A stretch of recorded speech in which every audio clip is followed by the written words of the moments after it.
Starting now. Look at that. That's cool.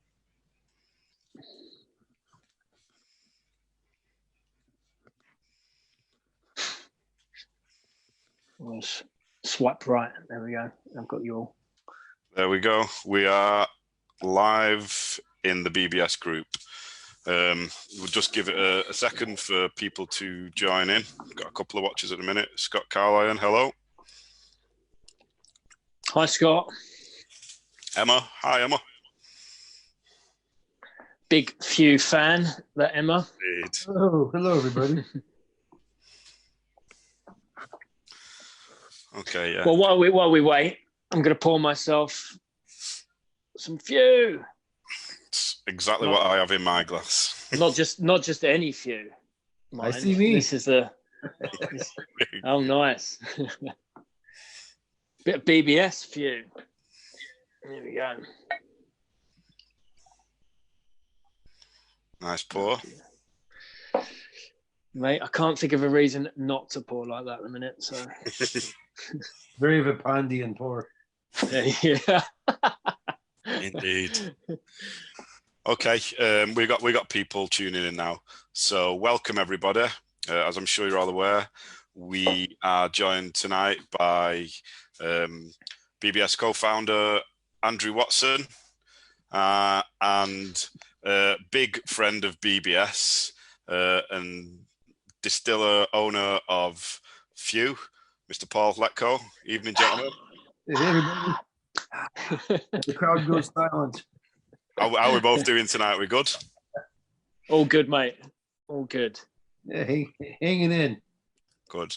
Okay, we'll start as we normally do. We're going to have Paul talk a little bit about FEW, about his background there, what they're up to, what they've done, and then we will take some questions from the group. We'll look to do this for about an hour, and then we'll close down. So if you do have any questions whilst we're talking, feel free to type them into the comments box, and I will make a note of them and put them towards Paul when we get to that part of the session later on. So without further ado, take it away, please, Paul. Hey, everybody. Yeah, please ask questions. You know, all this Zoom stuff and Facebook stuff is cool, but there's nothing like an actual real conversation, which is very, very lacking these days for none of our faults. But I definitely miss it. This is a nice substitute, but ain't quite the real thing. But yeah, my name's Paul, founder, distiller, bottle washer, janitor, marketing guy, floor washer, toilet scrubber, you know, whatever it takes at FEW, that's kind of what I do.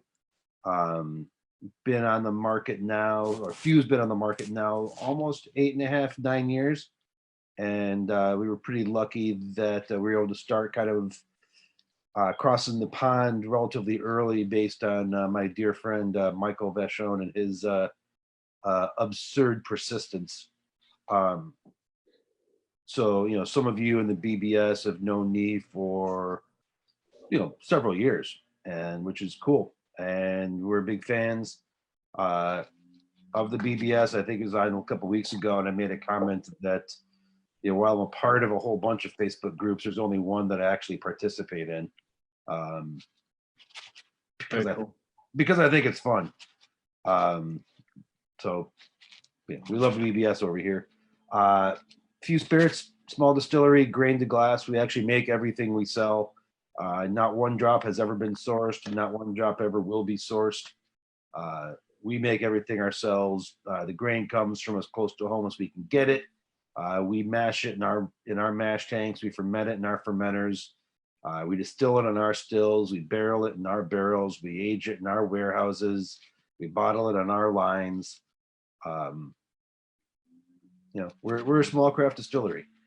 We've been able to grow. We're now sold in 50 states, about 35 countries. We're the number one selling craft rye in the U.S. for folks that make their own, and the number 2 selling craft bourbon in the U.S. for folks that make their own, and kind of going along that way. I think some of the current really neat hotness that we've got is obviously our bourbon and rye. I'm guessing that many of you are currently sipping on at least one of the few single barrels from the BBS. Was it Andrew or Chris? I think had it. There we go. That's me. I've got it in my glass too. I got mine. There's one. There's another one kind of hidden up in the corner. I've got a question for you, Paul. Yeah. Quickly. So you're a former patent lawyer, right? Yeah, I'm feeling much better now, though. How the hell did you let us get away with this? Let you get away with what? Well, we changed the design and made it all British Bourbon Society and London skyline. I mean, it's absolutely awesome, but that's like the only opportunity we've had to do something as cool as that has been with you, and it's been incredible. Just wondering what your thought process was there. So it's a business, but we're also in it because of the drive and the passion, and we want to share things. If you recall, I was actually relatively persnickety about the label and the standards. We never fought very hard because you guys were very realistic and reasonable. But I was extremely defensive of the label and the look and everything. Few still on there. But one of the things I think really makes us tick is that collaboration and working with other people and trying to work with the entire whiskey world to do it. You know, the world is not about few, but few can be a part of the world. And so, doing labels like the BBS ones with you guys, I kind of see it as a partnership, and we're working together to spread the word of FEW and spread the word of BBS and really raise up whiskey beyond what we are. There's a lot more to whiskey than FEW, unfortunately. But we want to be a part. We want to collaborate, and we work with you guys. We work with rock bands. We work with record labels. We work with all coffee companies. We work with maple syrup companies, breweries, other distilleries, and we collaborate very aggressively. It's kind of what makes us tick, is being a part of this creative community that goes beyond just one company, because it's more fun that way. It is. So second to BBS, what's been the best collaboration that you've done so far? Well, obviously the BBS is our favorite and the best of all. Certainly. Obviously, so you'll have to leave that one off, because otherwise. I said second to BBS. What's second? I think other really fun ones would have to be when we worked with the band Alice in Chains or the Flaming Lips. Alice in Chains is a huge one. We did a PR campaign that I think we ended up with somewhere around 120 million impressions for the band and for the brand, which was pretty amazing. That's like 1 in 3 people in the US saw it. Like, that's pretty cool. That's really cool. Working with the Flaming Lips, I'm a big fan of, but the other ones have been like really deeply personal. Like working with a local label called Bloodshot Records. That's super personal. It doesn't have perhaps the marketing reach of an Alice in Chains, but they're good people, and we love the music and they love the whiskey, and it's really personally satisfying getting to do stuff like that and work with people that you love and admire. So do you pick the collaborations, or the collaborations pick you? A little bit of both. Certainly it has to go both ways. Like I'm not going to collaborate with somebody that's not going to collaborate back, and don't really expect the reverse to be true either. But it does vary, and there's certainly more. At this point, there are probably more collaborations that we've said no to than collaborations we've said yes to. As we've grown, and some stuff has gotten quite a bit harder, which is why like big companies don't do it as much, because they can't. And so we're nowhere near that, but we're trying. but collaborations and spreading the love, I think, is really, it's really important and really definitive, or not definitive, but indicative of what I think the spirit of FEW is. Like that little play on words. But that's who we are. It's what we like to do. And so, having a, again, talk about the BBS labels, part of our architecture is that we have that kind of what we call inside the circle that we can play with, and we can maintain our brand integrity by focusing on the, the top. This is the bottle I've got within arm's reach. So you got the top and you got the in the circle. We can play with this circle pretty easily, such as with BBS. Well, we're glad that you did do it, because for me, it's probably my favourite collab we've done so far. Just this, we weren't able to have that kind of artistic license to put our own spin on a label, and like as you say, you totally get it, and because you get it, that's the reason why we were able to do it. So cheers. Thank you. Appreciate it. We've gone off tangent a little bit here. So I think you were talking about the brand and the distillery. Don't let me set you off track. Oh, sure. So, I mean, I figure obviously anybody can ask questions. We'll get to questions in a little bit, but I figured to talk a little bit about our production and how we actually make the whiskey.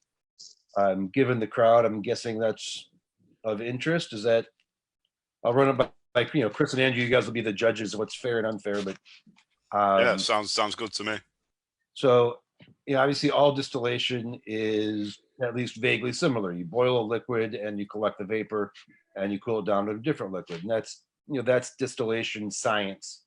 And the science itself is not particularly challenging because, I just explained it to you in one sentence: boil shit and collect the vapor. That's distillation. It's not There's hard. a little bit more to it than that, though, isn't there? Boil shit and collect the vapor. But the art is what gets interesting. Yeah. The science isn't hard. It's the art that gets it. And so realistically, most of the discussion here is much more on how we practice the art of distillation rather than the science, because the science is the same whether you're FEW or, I know you just had Colin on, so same. Colin does the same thing we do: boil and collect the vapor. But what we do a little bit different is primarily in the fermentation, and then in the distillation, and then obviously always, the way we control it makes a big difference. But, for us, the stuff that I usually talk about is mash bills.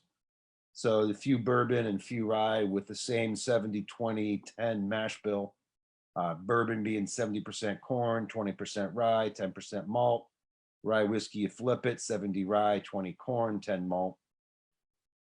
The bourbon, I'm not aware of a distillery using that exact mash bill, but I know damn well it's out there. I know of one that's a 71-19-10, but it's a little different, but not that different.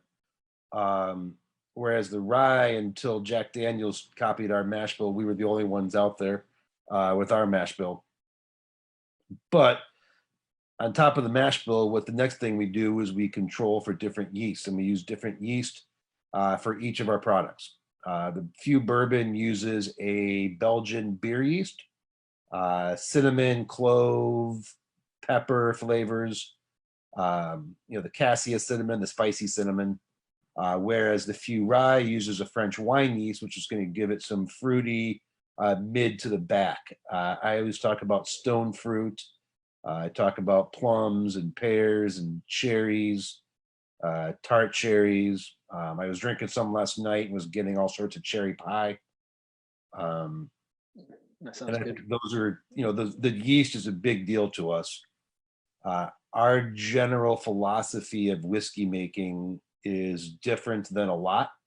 Obviously, some people think that the key to good whiskey making is buying it from Canada or from Southern Indiana.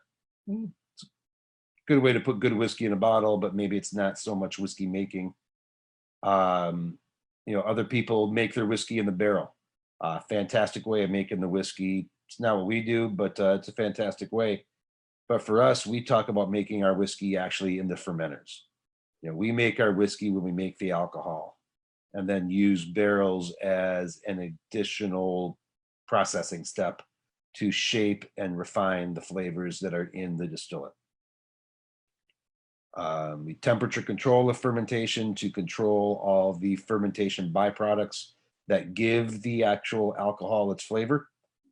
We temperature control, we distill on the grain, which means we ferment on the grain as well, which means that we use specially designed fermenters that I designed. And that makes, I think that is one of the things that really sets us apart and helps give us that few character that I think goes across all of our releases. I think every whiskey we've ever put out has this fewness to it that I can't define, but I think is definitely there. And I think you can taste the few in all of our products. Let me ask you this. What have you changed, or what are you thinking about changing in your production process, if anything, to refine your end product, make it better? So we're consistently and constantly tweaking with parameters.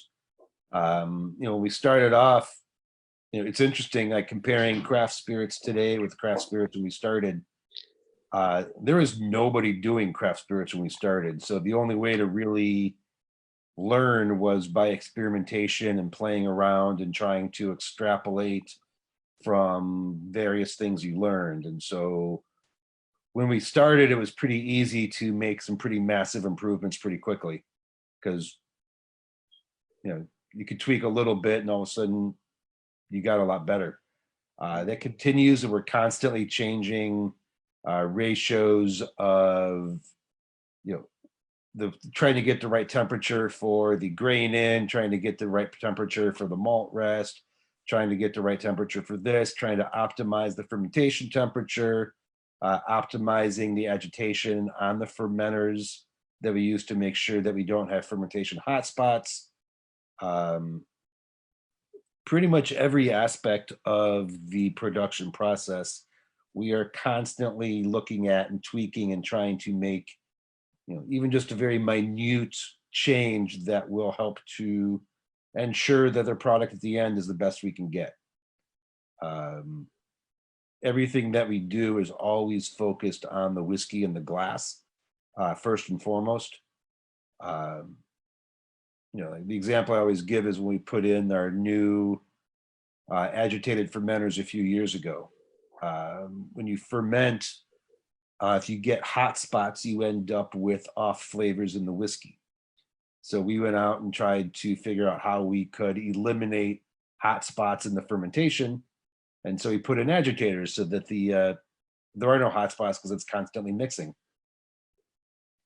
And it worked. Like overnight, the quality of our ferment just skyrocketed, and the whiskey coming off the still tasted better than ever. That was awesome. It was also really nice that we added about 20% to our yield. So we got more better whiskey, which is good. Yeah, we did. Yeah, that's what you want. We did like that. But it was all about making better whiskey from the get-go. The increase in yield was just a very happy accident. But we went out and we invested. It was about 75% of our yearly gross in our new fermenters, only to make our whiskey better, not to make more of it. I think that's a big deal, because that tells you where our heart is it's in the whiskey and it's in the glass, and it's what you're sharing with your friends and family, ideally when you're back together with them. Because these things that's actually what's really important, is family and friends and love, especially at times like this. But that's what gets us up in the morning making whiskey. Well, I guess we wouldn't be on this video in front of the couple of thousand members if it wasn't for whiskey. So cheers to that. Cheers. Do you look at, are there any particular distilleries you're looking at right now? And obviously not just to see the things that they do, and might say, oh, I kind of like what they're doing with the, the lower entry proof, or what they're doing with sweet mash. Or is there any particular distillery that you're prepared to mention that you take some pointers from, put it that way? Yeah, I mean, I think we could always learn more from how somebody else is doing something, and whether we decide to adopt that or not.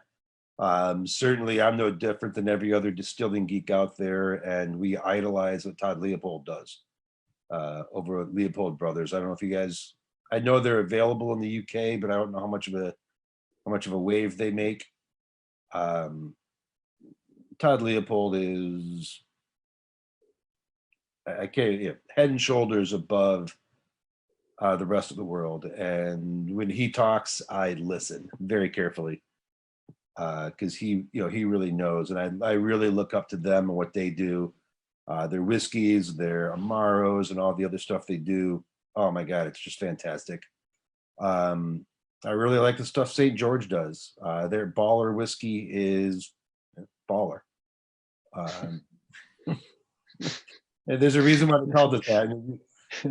You kind of go, ooh, it's a little boastful, guys. And then you try, you're like, yeah, no, yeah, that's baller. It is. Now I've got to try it. Yeah, it's awesome, and I think there's a lot of stuff that only few can do that not a lot of other distilleries could pull off. Baller is very much something that only St. George could pull off. I couldn't do that. I'd love to. Can't do it. So I think that stuff's really cool. Obviously, I got to give a shout out to Widow Jane. I got to give a shout out to Blue Coat. All the other Samson and Surrey brands, I got to give a little bit of a plug there. So sorry. Bias alert, bias warning, whatever you want to call it. But I got to give a shout out. I think on the source side, I think you really got to look at what Dave Schmear's doing with Deadwood and with the Tumbling Dice and his Politician series. Really, really cool stuff. I don't know how much of it gets over there, but watch out for the Ambassador and the Senator. And oh yeah, I've heard of those. Yeah, I've seen those. The white label bottles. Yeah, I know them. Yeah, I've not tried them. Really cool stuff. If you get a chance to check some of that stuff out, it's pretty cool. Pricing's a little high, but it is worth it. So it kind of it's what it is. Cool. Just wondering if maybe we want to get a response to a couple of questions that people in a group have asked. Perfect. Yeah. This isn't necessarily a whiskey related question, but it's the first question that was asked, and it's from Emma, who's been to visit you. I know you know Emma. Hey, Emma. Emma said, "Are those All My Friends Are Dead books really for kids?"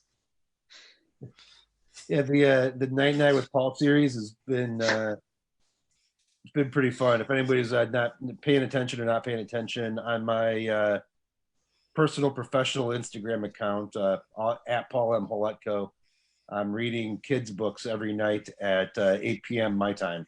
So that would be 2 a.m. your time, as I just found out the hard way.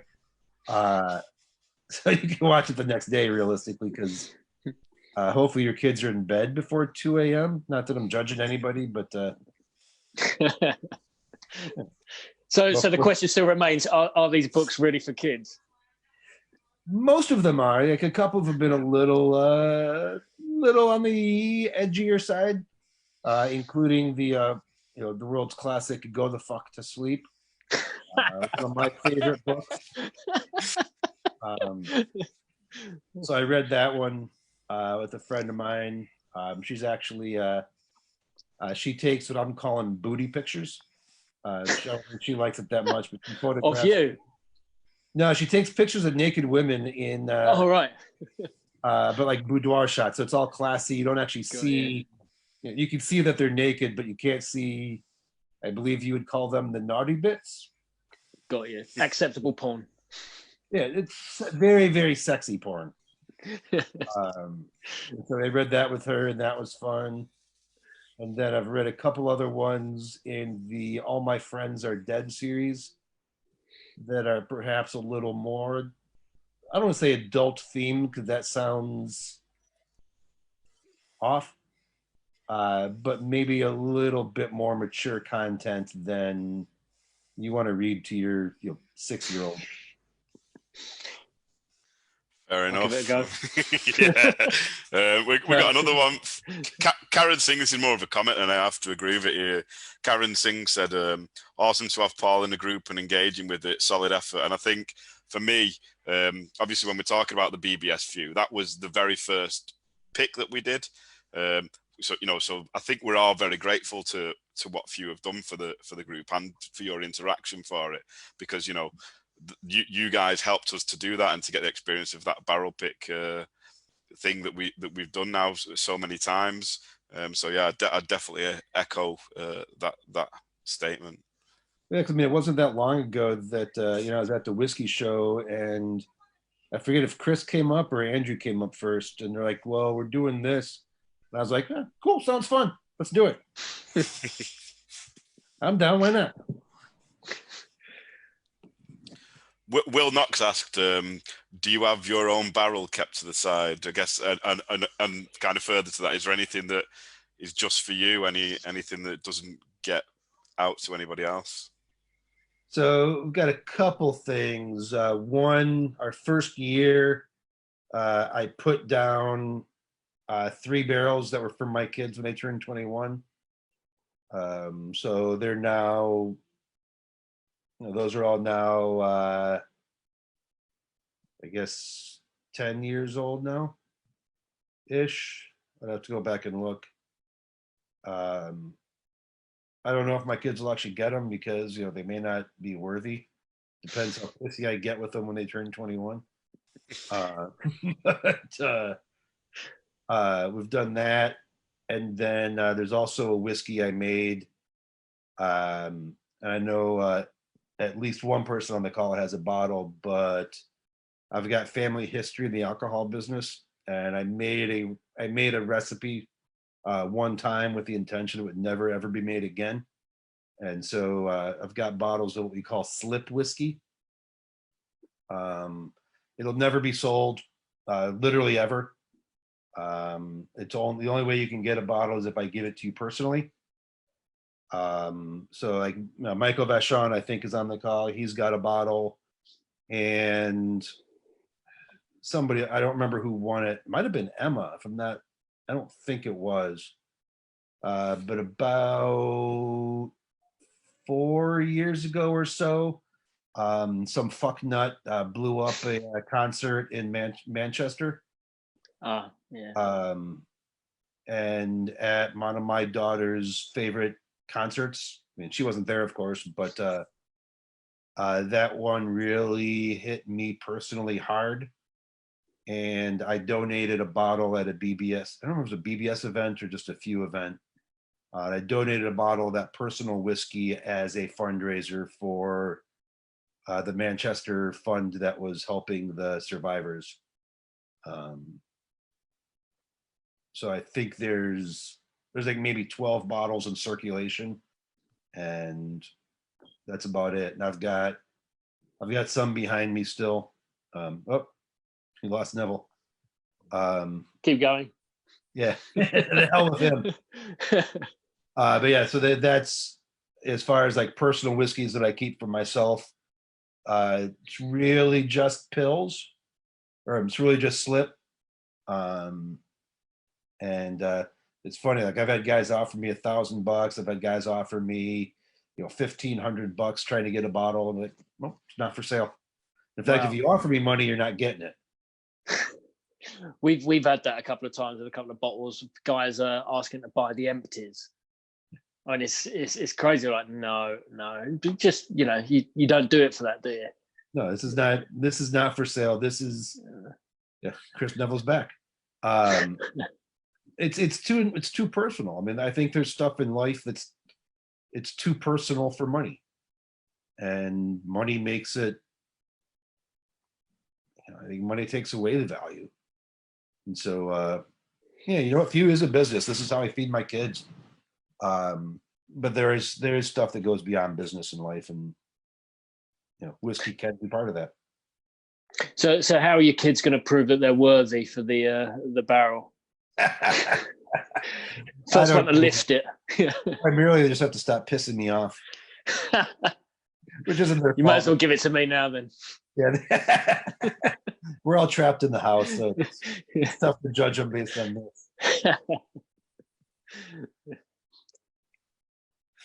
But yeah, and there's also other whiskeys that we make that may or may not ever see the light of day for various reasons, ranging from they suck to there's no good valued outlet for it.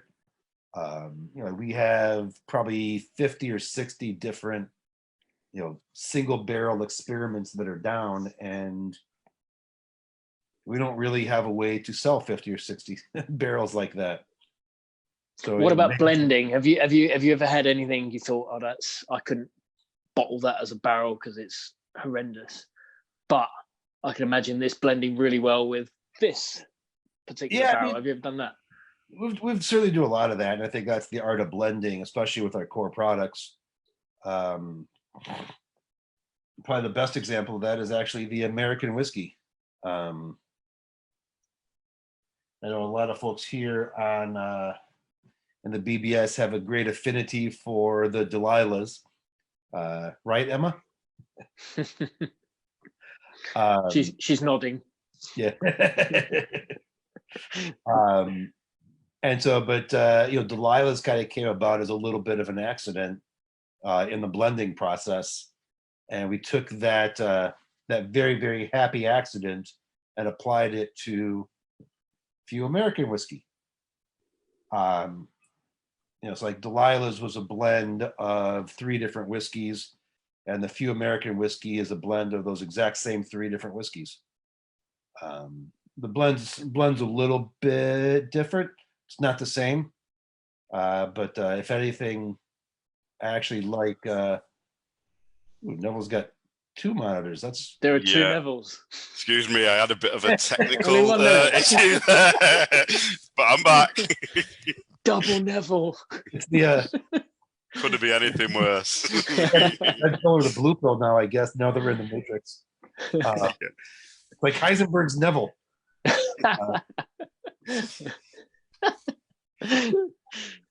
Sorry. Let's get another question, Nev. Yeah, sorry about that. I just my internet died. I'm glad the stream didn't die though. I take it everything's still running. Yeah, we were still talking. All good. Group, yeah. Okay, I think we've had a lot of questions, probably expectedly, about when can we see certain bottles in the UK. So I don't know if Paul wants to let us know about what we might have coming to the UK soon. I mean, people seem to be absolutely loving the cold cut, for example, those who've managed to get their hands on it through whatever means they have over here. Any chance of seeing that in the future or anything else? Very strong chance. We shipped it. So we shipped out to Europe cold cut, as well as American whiskey and bourbon and rye and, kind of our core products. We shipped it out. I could look it up, but I want to say we shipped in February. So kind of before all the bullshit went down. All the bullshit went down while it was on the water. And so any evidence to support this, that it's currently sitting in Spain, which is kind of our European warehouse. And from Spain, I don't have any idea how it gets from there to the UK. I just don't know, and how that works and how long it takes.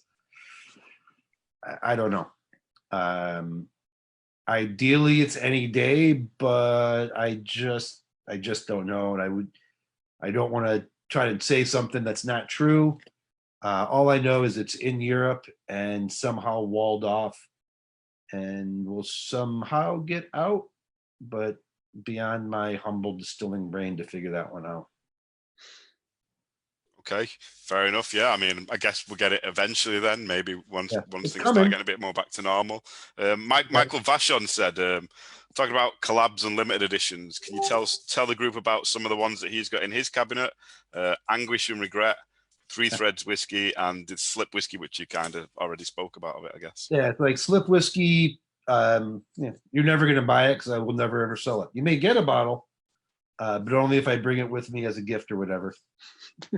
See, Watson's trying to get some. Devil's trying to get some. Oh yeah.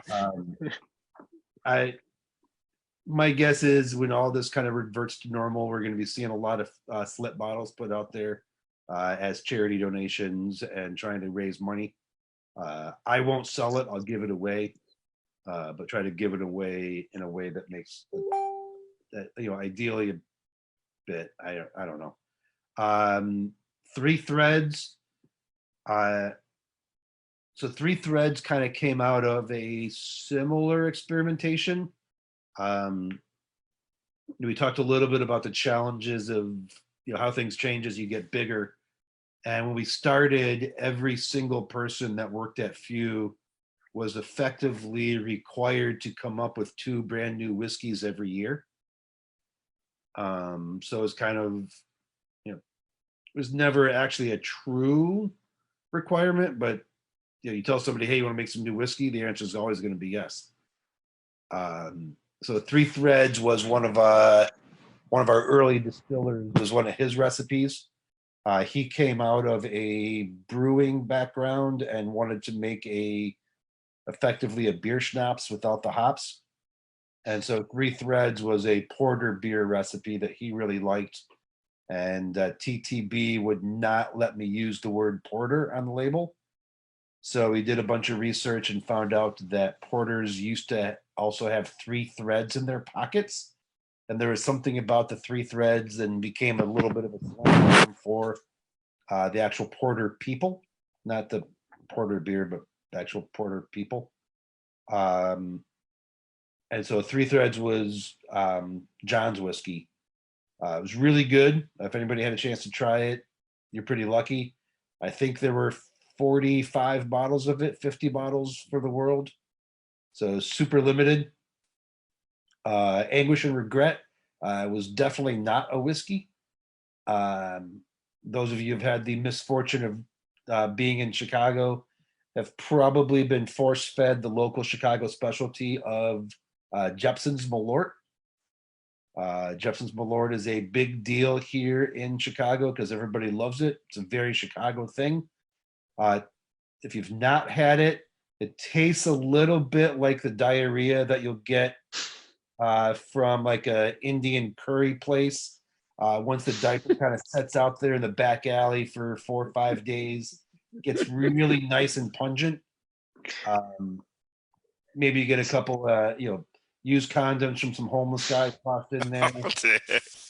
Sounds delicious. What is this? What's this called again? I just want to Google this on the second. Jepson's what?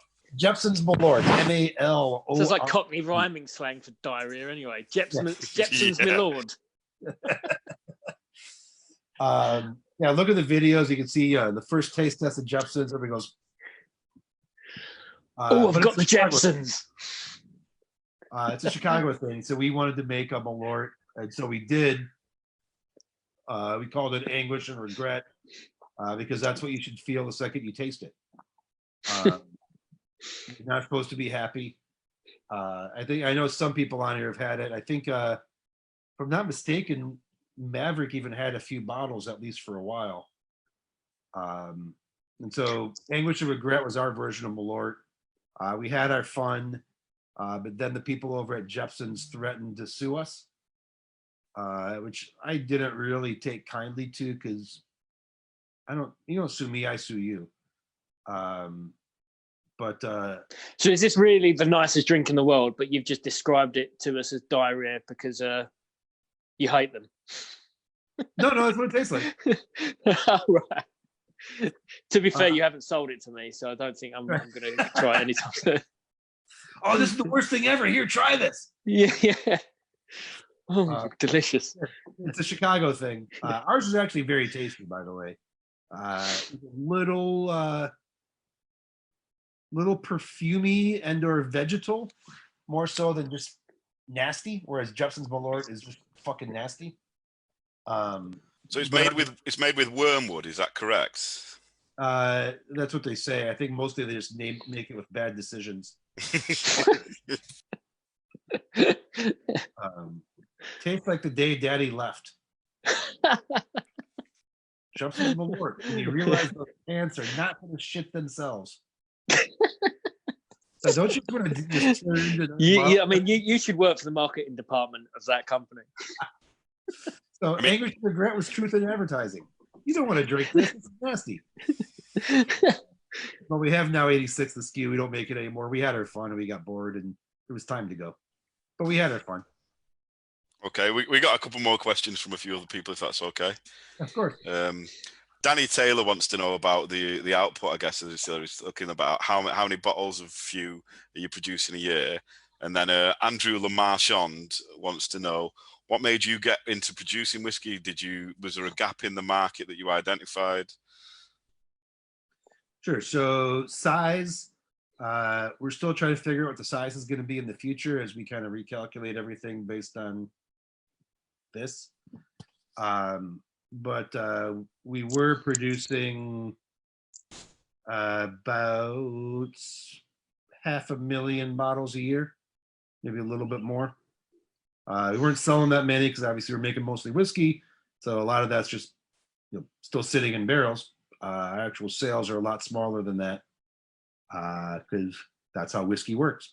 But we're growing that, and then why did I get into whiskey? I wish I was smart enough to say things like I identified a market gap, or I thought there was something I could do, or that the market wasn't giving something. I'm not that smart. I make whiskey for a living. It's really, for me, it's about family and blood and creativity. So kind of before World War II, my grandfather's family owned what is now a major brewery in the Czech Republic. Most people, and in particular, y'all probably understand what happened in 1939. And Nazis invaded. They confiscated the brewery and killed the entire family in the camps, except for my grandfather. And then he spent the rest of his life trying to get the brewery back. When he died, it struck me that it was all gone forever unless I did something about it. So FEW is really, it's not a result of some marketing study says that the world needs this. FEW is really the result of I can't let my family history die. It's really shitty business mind there, but it's really important to me. It is family and it is blood, and it's business. But I think there's things that's more important than business in the world, even though business is very important. To me, it's something that to me, FEW transcends business, and it's art, and it's also family and blood. My theory is that someday my grandpa will be looking up at me going, you did good. No, that's a really good story, to be honest. Nice to be carrying on that kind of legacy within the family. Yeah, it's the only thing that matters in this world is family. And I'm no different than everybody listening here. If you have a different priority than your family, you should probably re-examine your priorities. And I'm no different. Nice. Next question we got from Emma. She said when she went to visit you, when was that? Maybe 2 years ago, something like that. What, a year, I think. Yeah. So I remember Emma posting pictures. I was quite jealous. She got she got tasted some interesting stuff in there, and that's what she's asking the question about. Really, she said, "What happened to the whiskey she sampled that you made with the Japanese grain? Did that ever move from an experiment to actually being sold?" I don't know what you're talking about, Emma. There's no such thing like that would possibly ever exist. Oh, oh dear. The cat is out the bag. Yeah. The short answer is no. We've not done anything with it. We're trying to figure that out because I think FEW has done some really cool stuff in the past, but I think that this project is the coolest thing we've ever done. And we're trying to figure out what that means. And we don't know yet. The problem with whiskey is things move super slow.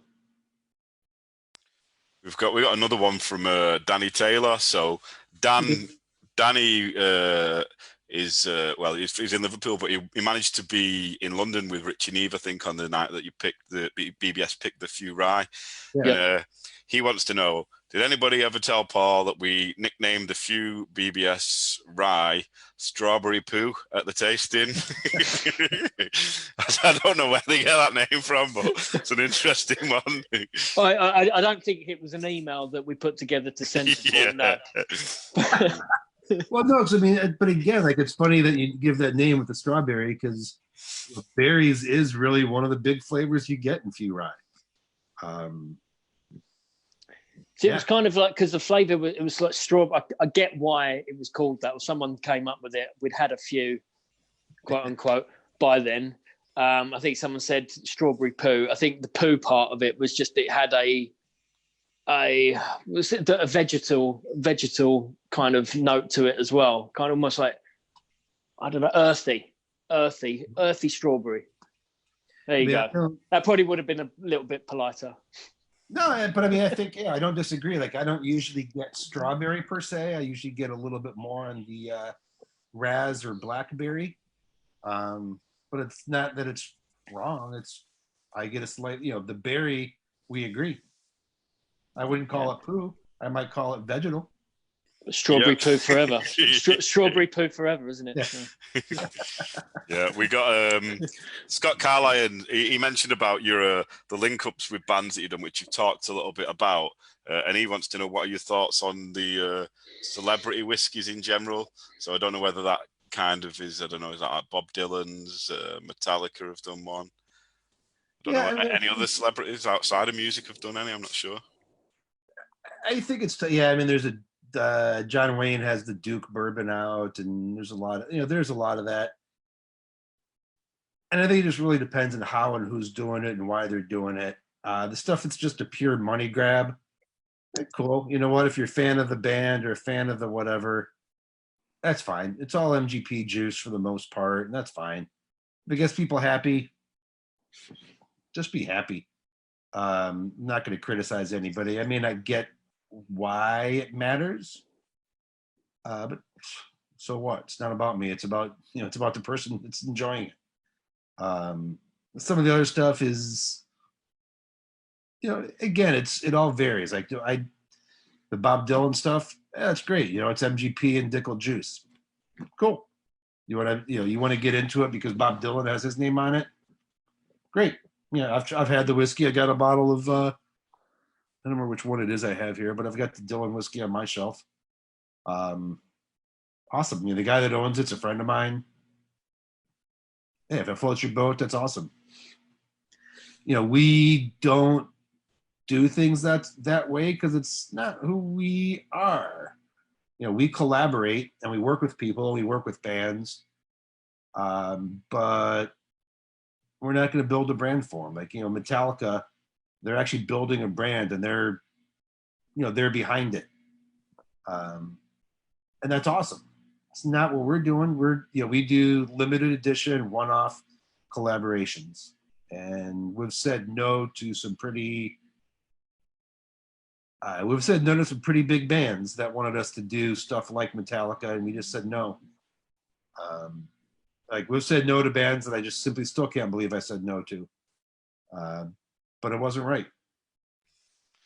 I think it's interesting that, actually, because I think I would compare your approach to maybe something similar to what a brewery does in Leeds over here called Northern Monk. They have this thing called the Patrons Project, where that's more geared towards collaborating with artists and stuff like that for the labels. But I guess when you look at kind of your Flaming Lips label, the Delilah's label, Alice in Chains, our label, there's kind of that combination of having a really creative aspect going into the whiskey itself and the outer packaging, isn't there, of the whiskey, the branding on it.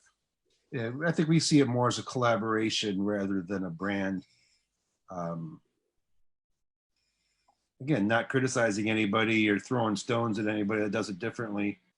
We do what we do because it feels right to me, and that's the blessing and the curse of being the owner. Is you get to do what you want to do, but you got to live with those choices too. So we've got we're getting close to the end here now, so we'll probably wrap it up shortly. But Andy Mantell asked the question, and Michael Vachon said he thinks you will. So he wants to know: do we get to end the night with Paul telling a dad joke? What, dad jokes? Oh, I don't know. I don't know. I don't know if I know any dad jokes. All your dad jokes are dad jokes, so just tell one. Well, I mean, certainly my current favorites is it's a little bit off key, but definitely very much a fan of.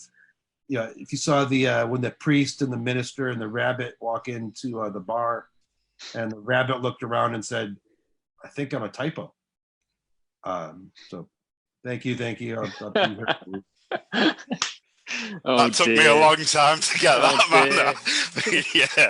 Yeah, I think that met everybody's expectations. I apologize. Tick. Yeah, that's my little dad joke. Yeah. I think it's great.